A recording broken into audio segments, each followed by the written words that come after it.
आप सभी सम्मानित शिक्षकों को मेरा नमस्कार और विद्यार्थियों को मैं कुछ थोड़ा-सा सजेशन देना चाह रहा था।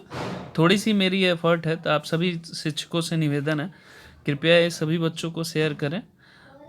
ये छोटा-सा सहयोग हो सकता है बच्चों को बेनिफिट मिले। आप देखिए अगर आपको भी अच्छा लगे तो आप कर सकते हैं अपने क्लास के ग्रुप में। सभी शिक्षकों से निवेदन है।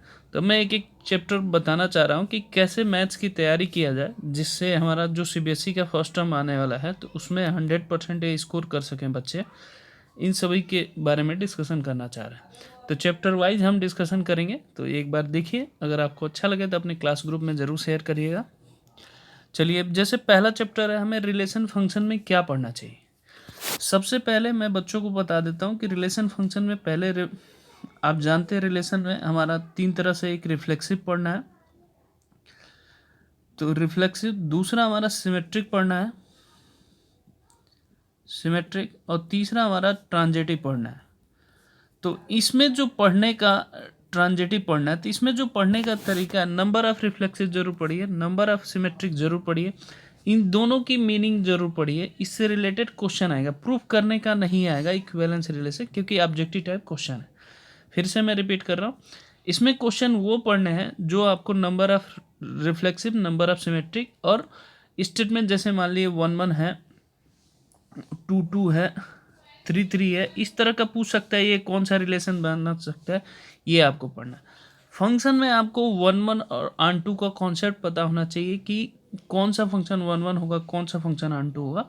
इस चैप्टर से इससे आगे क्वेश्चन मेरे हिसाब से आना नहीं चाहिए। तो ये ऑब्जेक्टिव टाइप के लिए आपको इम्पोर्टेंट है। इसमें ये टॉपिक पढ़ाइए कि रिफ्लेक्सिव क्या है, सिमेट्रिक, नंबर ऑफ रिफ्लेक्सिव क्या है, नंबर ऑफ सिमेट्रिक क्या है, ट्रांजिटिव का नहीं पूछेगा यहाँ पे, और यहाँ पे 1 1 फंक्शन क्या है, ऑन 2 फंक्शन क्या है, ये 2 टॉपिक जरूर से। जैसे मान लीजिए एफ एक्स इक्वल टू हमारा एक्स स्क्वायर है फंक्शन में, जैसे मान लीजिए f x equal to x square है, ये R2 R है हमारा फंक्शन, अगर तो ये बताएगा 1 1 है कि R2 है कि नहीं है। ये इस तरह के क्वेश्चन जरूर कराइए आप सभी बच्चों को।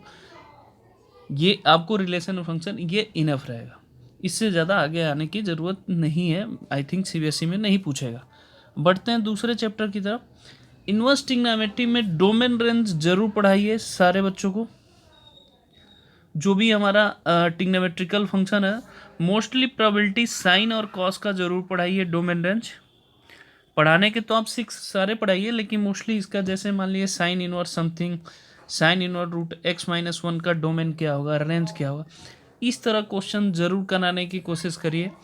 दूसरी चीज़, एक हमारा जो 11th के जो ट्रिग्नोमेट्री के फॉर्मूले यूज होते हैं, वो क्वेश्चन ज़रूर कराइए। जैसे नॉर्मली हम बहुत सारे टीचर बोल रहे हैं कि पहला ही एक्सरसाइज आ रहा है, दूसरा एक्सरसाइज नहीं आ रहा है। नहीं, आप उस चीज़ को फोकस करिए, थोड़ा सा आगे भी बढ़िए कि हम उस तरह का, जैसे मान लीजिए जैसे अभी पेपर आया था, आप उसमें देखे होंगे sine inverse x plus sine inverse y, sorry cos inverse y, cos inverse z equal to 3 pi था। इस तरह का क्वेश्चन भी कराने की कोशिश करिए। रीज़न है कि इस तरह के क्वेश्चन भी आने के चांसेस ज़्यादा हैं। तो मतलब हमारे कहने का मतलब, इनवर्स फंक्शन में डोमेन रेंज से रिलेटेड जितने क्वेश्चन है वो करिए। जो बेसिक कॉन्सेप्ट है वो ज़रूर आप बताइए। ये इनवर्स ट्रिग्नोमेट्री के, तो बच्चों को कॉन्सेप्ट इससे क्लियर हो जाए, इससे क्वेश्चन बाहर नहीं आ सकता है। ये इनवर्स ट्रिग्नोमेट्री का कॉन्सेप्ट लगभग यही है। हाँ, 11th का वो क्वेश्चन कराइए जो फॉर्मूला यूज होके 12th में हम कर सकते हैं।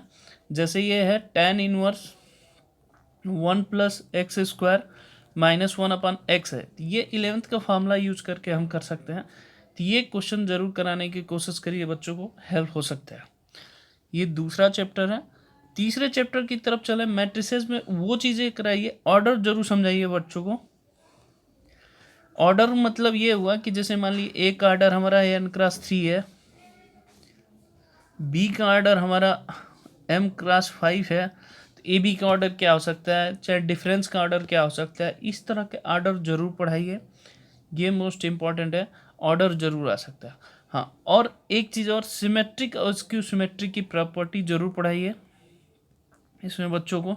उससे रिलेटेड सिमेट्रिक और स्क्यू सिमेट्रिक की जरूर प्रॉपर्टी पढ़ाइए, इसकी सिमेट्री की प्रॉपर्टी जरूर पढ़ा सकते हैं हम, उससे रिलेटेड बच्चों को क्वेश्चन कर सकते हैं, क्योंकि इस तरह के क्वेश्चन आने के चांसेस ज़्यादा हैं और ये छोटे क्वेश्चन इजीली आ सकते हैं।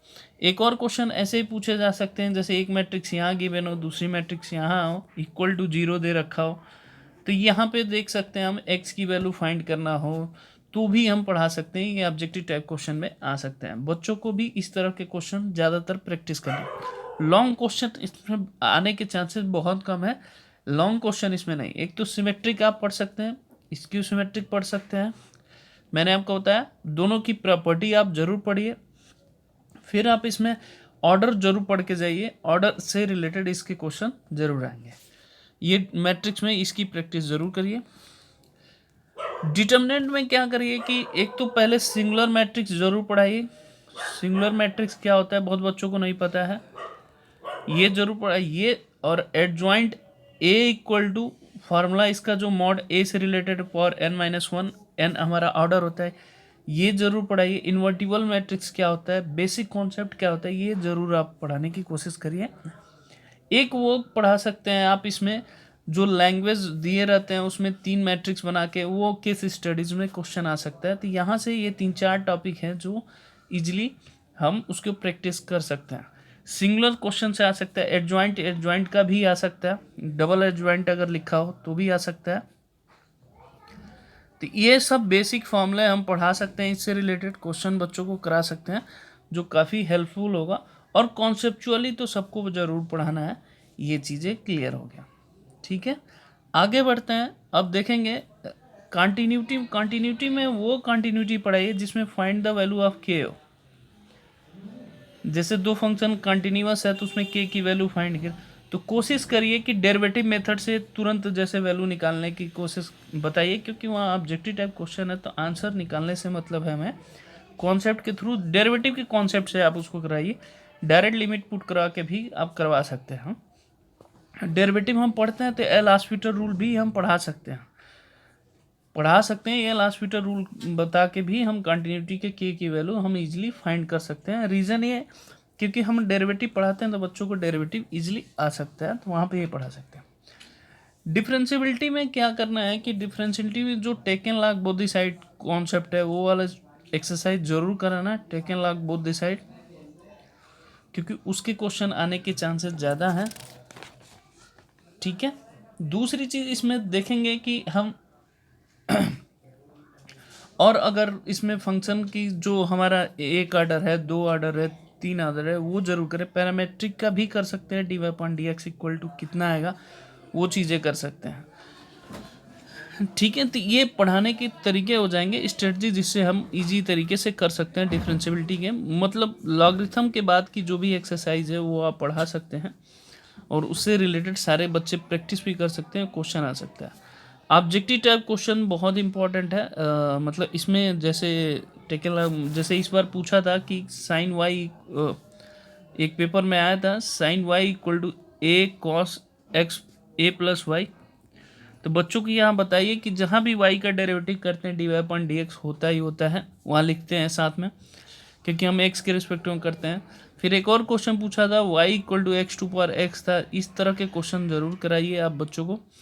ठीक है, और मैट्रिक्स में थोड़ा सा एक टॉपिक और मेरे हिसाब से भूल गया था, मैं तो आपको बता देता हूँ। मैट्रिक्स में एक तो number of possibilities of matrix जरूर पढ़ाइए, नंबर ऑफ पॉसिबल मैट्रिक्स जरूर पढ़ाइए, पॉसिबल मैट्रिक्स। और मैट्रिक्स की प्रॉपर्टी जरूर पढ़ाइए, मैट्रिक्स की प्रॉपर्टी जरूर पढ़ाइए, मैट्रिक्स की प्रॉपर्टी, क्योंकि प्रॉपर्टी से भी क्वेश्चन आ सकते हैं। तो यहाँ पे मैट्रिक्स की प्रॉपर्टी जरूर पढ़ाना है।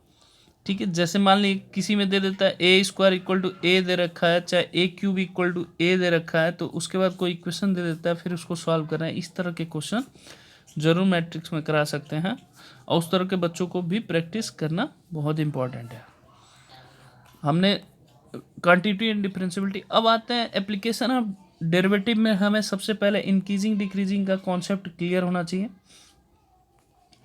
इंक्रीजिंग एंड डिक्रीजिंग के कॉन्सेप्ट एक बार जरूर पढ़ें बच्चे इस टॉपिक के। इंक्रीजिंग डिक्रीजिंग का कॉन्सेप्ट एकदम क्लियर करें, इससे रिलेटेड जो भी ऑब्जेक्टिव टाइप क्वेश्चन है वो जरूर करें। फिर टेंजेंट एंड नॉर्मल का बहुत बड़े क्वेश्चन नहीं आ रहे हैं। टेंजेंट एंड नॉर्मल का कॉन्सेप्ट क्लियर करें कि हमारा टेंजेंट और नॉर्मल क्या होता है, ये जरूर करें, ये दोनों टॉपिक जरूर। यहाँ पे जो लास्ट की एक्सरसाइज केस स्टडीज़ के लिए अगर करेंगे मैक्सिमम मिनिमा का, तो जो उसमें मैक्सिमम मिनिमा का जो क्वेश्चन आने वाला, जैसे स्क्वायर मैं आपको बता देता हूँ।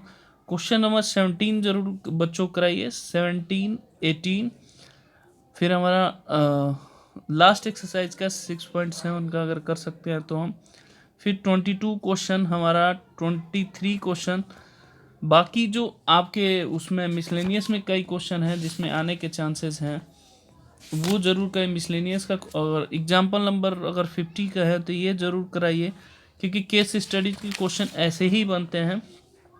मिसलेनियस का क्वेश्चन नंबर 9 कराइए, फिर 10 कराइए और 11th। इस तरह के क्वेश्चन जरूर कराइए जो केस स्टडीज के क्वेश्चन बनते हैं और बच्चों को करना चाहिए। एक तो टेंजेंट एंड नॉर्मल का कॉन्सेप्ट क्लियर कराइए जिससे क्वेश्चन आ सकते हैं।